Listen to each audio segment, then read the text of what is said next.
Welcome. I am Anna Livermore from Vmora, where we help designers bring their fashion dreams to life in all these different ways: patterns, samples, sourcing materials, finding the right manufacturer, strategizing your brand, budget, uh, all the things that go into producing a line can be overwhelming. So we're here to help. I tell all my clients, like, if it were easy to have a fashion line, everyone would have it. Everyone would wake up and say, I'm going to be a fashion designer, and then be able to produce a line. And although it is fashion, so it's a little bit less technical than if you're going to do tech or something like that, there are a lot of steps that are involved, and it can seem overwhelming. And there is a ton of gatekeeping. If you're feeling this, it's not imaginary. There is actually a lot of gatekeeping in the fashion industry, just because it is so hard to find the right vendors. When people do find them, they're not always like as excited about sharing those vendors. So Vmora is here to not gatekeep, to tell you these tips to help you along the way. And I do these lives every week so that you get more information about how to be a fashion designer and how we can help. I've been in business for 16 years. So as far as like the resources, the factories, the experience, all the different types of products, I have been there. I've worked with these designers from the ground up to a successful launch. So today I am talking about how many garments do you launch a collection with, right? And I would love, love, love, love to just be like 6, and give you a direct answer. But a lot more goes into that. And it is a lot more involved than just picking a number. In general, though, my number one tip on this would be less is more. Depending on your budget, I mean, even if you are multimillionaire and you have all this money to launch a collection, I still want your first collection to be tight. It just works out better. This first collection will be testing your market. It will be seeing who your customer really is. When you're asking people to spend money, that's when you really get the answer. You can survey people, you can ask everyone that you can hire a company to do this for you. But until you're asking them to actually spend money, you don't know the real answer. Because hypothetically, sure, I'd love to buy that dress and I would, like it in this color. But when it comes down to it, maybe I don't really have the event to wear the dress. Or instead of like buying it in that bright yellow, like I told you I loved, I'm going to buy it in black because I can wear black more. So things like that come up. My best solution is do what you can with the MOQs, minimum quantity order. For those of you that are new, I don't want to be using terms that you may not know. So working with the minimums, working with your budget, but keeping it small to use this first production line as a test of the market. So I'm going to go into more tips and how you get to this number, but I can confidently say that I have had clients launch with one piece and be uber successful. I don't know, you may remember the male romp hymn in 2016. So that was a line that we helped patterns and samples and helped launch, and they only had one style. That was it, one style. If you remember, they broke the internet. They had to shut down their Kickstarter. It was amazing, but one style. So it is possible to do this with one style. If it's some sort of niche or you have some sort of specialty item, one style is enough. But it can go up to the largest collection they really would say would be, gosh, I would say 8, but I know 12 is sometimes a number 2 for a collection. Now, when I say styles, I just mean like this top can be in black and blue and pink and all the different colors. It's the style, which refers to the actual pattern piece. So you can do multiple colorways. So if you're doing 8 pieces and it's 3 colorways, it's going to look like a larger collection. But I always suggest no more than 8, but I have seen designers do 12. You'll need a pretty big budget to do that. So that's my quick answer, which isn't really an answer. It's more of a range, but I'm going to go into exercises that you can do to help discover what is the right number for you. And as always, if you want to book a one-time consultation with me, we can go over this together, just you and I, to figure out that perfect number that's going to work for you, your budget, your market, all of the things. So what I wanted to get into was the first thing you want to do is you want to know your audience. Knowing your audience and your target market is so important. A lot of designers, their target market or their audience is themselves, and that's fine too. You know that audience really well. Identifying your market and who you're selling to is the first thing that you want to do before you start sourcing materials, come up with designs, like have this customer in mind and be as specific as possible. So I will always give the exercise of think of a specific person, like your friend, your neighbor, the girl you went to college with, like whoever it is, think of one specific person and design for that one person. Then broaden out the horizons of like if you're writing copy, if you're writing an email, but like have this kind of avatar, I guess would be the word, of like who this one person, this one customer is to you.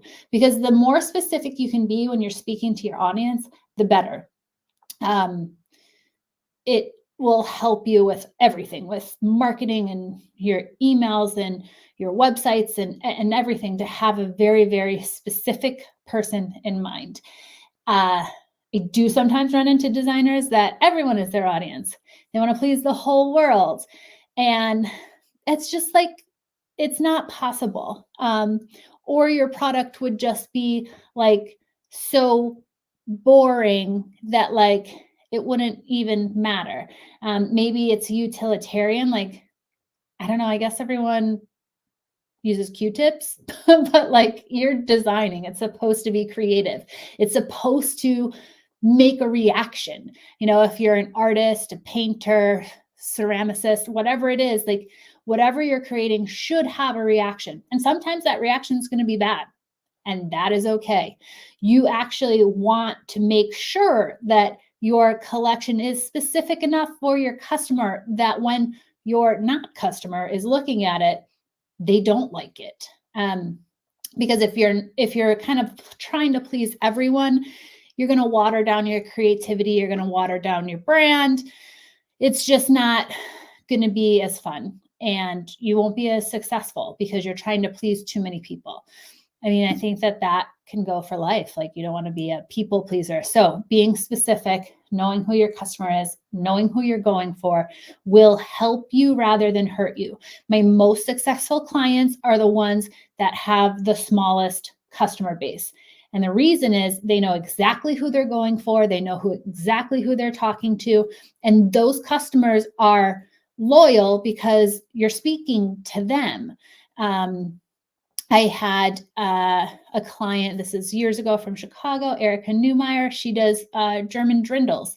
I don't know how long she's been in business, but I can remember it's got to be 10 years. And she sells at German fasts, German markets. She sells drindles and accessories, and it's a very specific market, but she's killing it. She's doing great. We have another client that does Larkin. They do nursing bras. Again, specific market, mom that's breastfeeding or pumping, but they do great because they have this specific customer. So the more specific you can be, the better. Don't be afraid of not speaking to X amount of people. You want to know who your customer is. And I promise, it is only going to help you in the long term. So the first thing you want to do is know your audience. If you have an existing audience, say you're on social media, you might have a following, that always helps because you'll want to start there. You'll want to identify who are the people that are connecting with you, who are the people that will want to buy this product because you're promoting it, because it's your business. That could also be family and friends.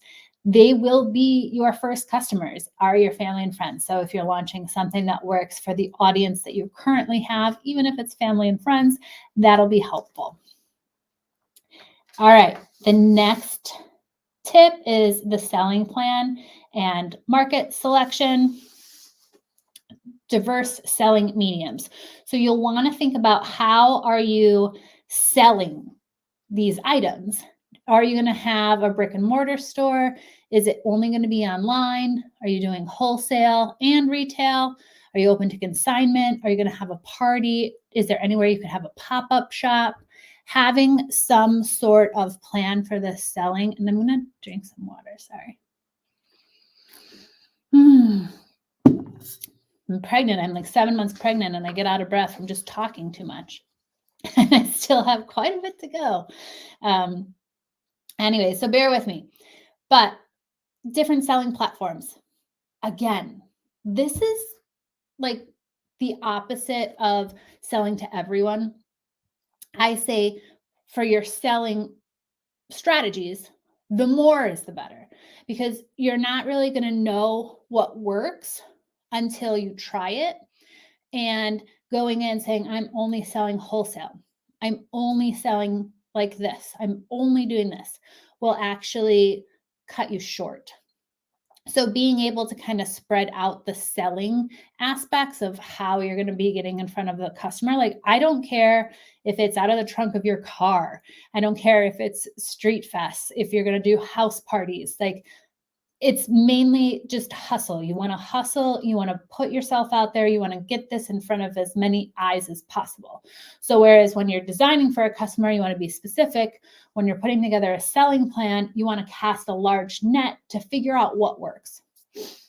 Normally, wholesale takes a little bit longer to pick up than the direct to customer, because there's a lot more steps involved in getting into a boutique than there is to just like post something on Instagram and have it selling immediately. You've got to get in front of the buyers, possibly do a trade show, get samples to them, whether you're going to drop by their store, you're going to send line sheets, make phone calls, they place an order, you deliver, it's in their store. So plan for wholesale to be a little bit of a slower start than the direct to customer. So I wouldn't like say I'm not doing wholesale at all if it doesn't pick up right away. You want to keep that on your agenda for, I'd say, the first year and a half at least, because it will pick up. And once a boutique sees that you're selling and are successful and customers are happy, you have client reviews, maybe you sell in like one or two other stores, they'll be more likely to pick you up. The first 5 stores for wholesale are going to be your hardest. So just know that, don't give up before, the miracle happens. Like, just continue to be putting yourself out in front of wholesale buyers. And there's a whole bunch of different ways that you can do that. We can do that in another live. But selling aspects, you want to have a plan for as many selling avenues as possible. And yeah, identifying your market selection, like what cities are going to be good for you. Are you just going to be doing local? Are you going to be doing trade shows? Is there like a pocket of boutiques maybe that you can just be your own road rep, pop, everything in your car and go and see them, bring them, the styles to see. Also, I have a designer right now that's in Arizona. Yeah. Yes. Sorry. Arizona. So I hope I didn't get that wrong. But, she's not really designing fur coats and jackets and sweaters, because everyone where she lives, it's warm weather year round. So things are more transitional. It's more in colorways that'll show different seasons, not necessarily in the types of pieces, which is great. Again, knowing your target market, who are you selling to and where. All right, the next tip is product focus. So what is your unique selling position? What makes your clothing line unique? And how are you different from everyone that's out there? Because, maybe you're going to do a line of leggings. There are so many brands doing leggings.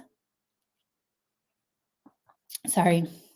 So many brands doing leggings, but what makes your leggings special? Is it the fabric? Is it your branding? Is it sustainable? Like, what is going to make you stand out from the other brands that are offering similar products? So knowing that really well will help. All right, and then deciding on your styles and range, the number of styles. Discussing the optimal number of styles for a launch, balancing the variety of the focus, make sure your collection is cohesive. Cohesiveness is really important. And if you can figure out what you're most passionate about first, that's great.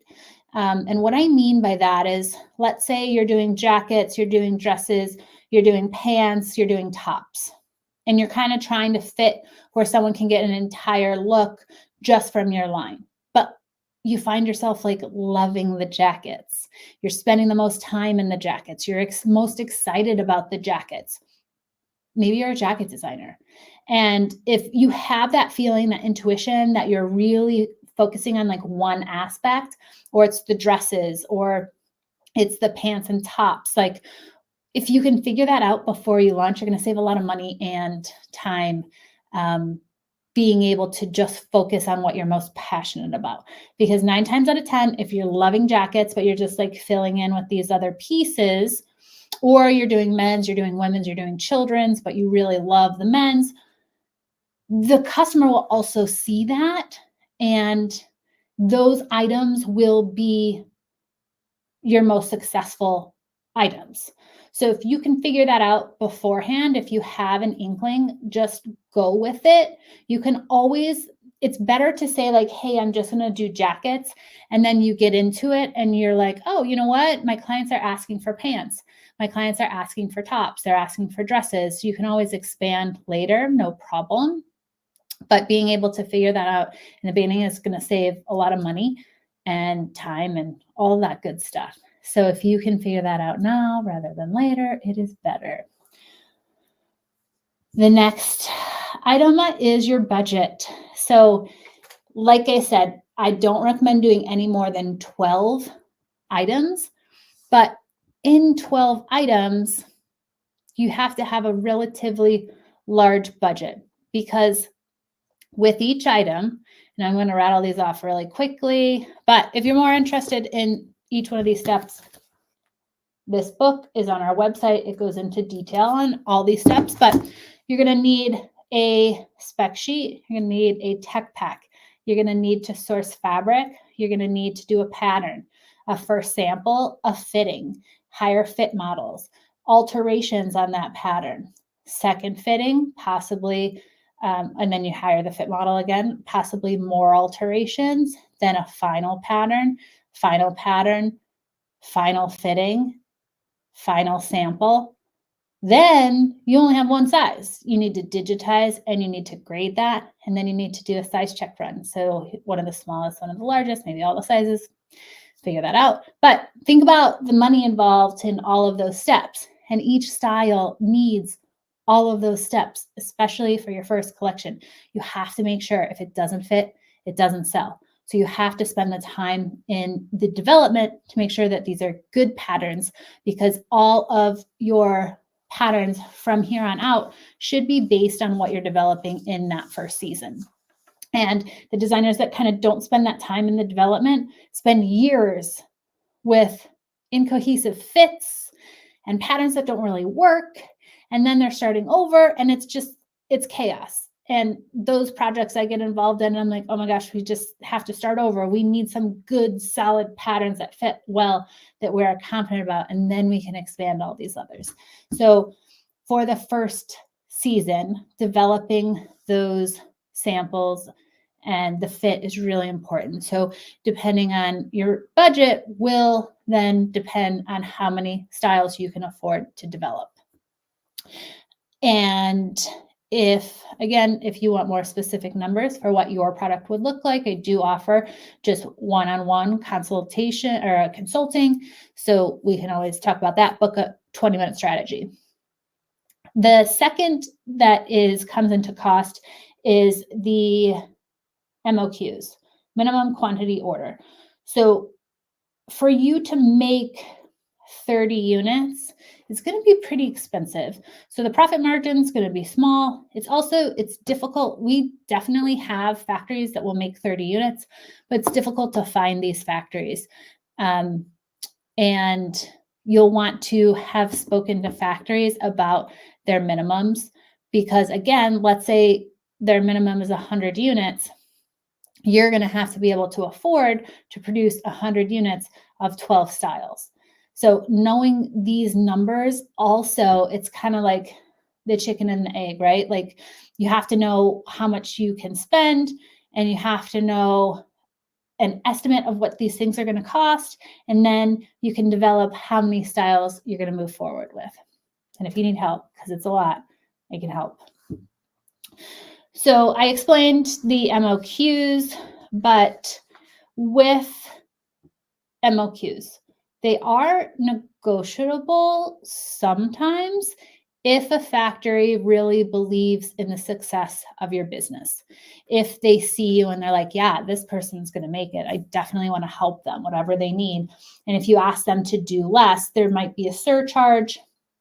They may say no, but the more professional you can present yourself, by having all of those items ready to go that I just listed, patterns are digital, you've got perfect sew by samples, you've got tech packs, like presenting yourself professionally, like you know what you're doing, will help, because they're not making money in those small minimums. Factories are not rolling in dough, like they're not millionaires. So they have to be really careful with the products, the clients, and what they produce, what they take on, because, they're so, what's the word? I don't know, where their profit margins are so slim that if they take a project and they're going to spend a lot of time educating you around like why they can't use the fabric you just delivered to their place, or why the marker doesn't work that you had delivered, then it's going to cost them too much money, and that little profit will be none. Slim? No. Whatever. I can't think of the word. I think it's the pregnancy brain. I'm going to blame that. But you get what I'm saying, is the factories are not making millions of dollars off these small minimums. So the more professional that you can present yourself, the easier they think it's going to be to do this production for you, the better. So you want to take that into consideration. And let's see, I lost my last page of notes. So give me 1 second here. Here we go. Oh, I was just like summing everything up. So yeah, in summary, you don't want to bite off more than you can chew. You want to be smart about how many pieces you're designing, and you want to be able to afford how many pieces you're designing. And I didn't even get into the cost of photo shoots and websites and marketing. Like, you don't want to spend 100% of your money on the development and the production and then not be able to afford a photo shoot. So it really comes down to budget, number one, and then customer, number two, and keeping things just tight. And you can always add those extra pieces next season, or those amazing ideas, or that new fabric that you found. You can always add. It's just smarter to see what your customer is going to be interested in, what they're going to buy, and then double down and say, oh, my client turns out is extra large and 2X. I had no idea. So then you double down and you make those sizes for your next production run because you saw that within your sales. So it's just really smart to keep it tight. You don't want to run out of money. And even if you're a multimillionaire, you might as well just test the market, get some real feedback, get some actual numbers to be able to produce a second production run or a second drop or whatever you want to call it more successfully because you have these actual sales to go off of. So there you have it. That's a long answer. I don't even think I gave you an exact answer of how many pieces that you should start with, but I hope I gave you enough information that you can go out and figure that out on your own. If you can't and you want to do some one-on-one work with me, always available. You can book a 20-minute strategy on my website. And from there, we can work one-on-one and figure out what that exact number is going to be for you. So thank you so much for listening, and we will see you next week.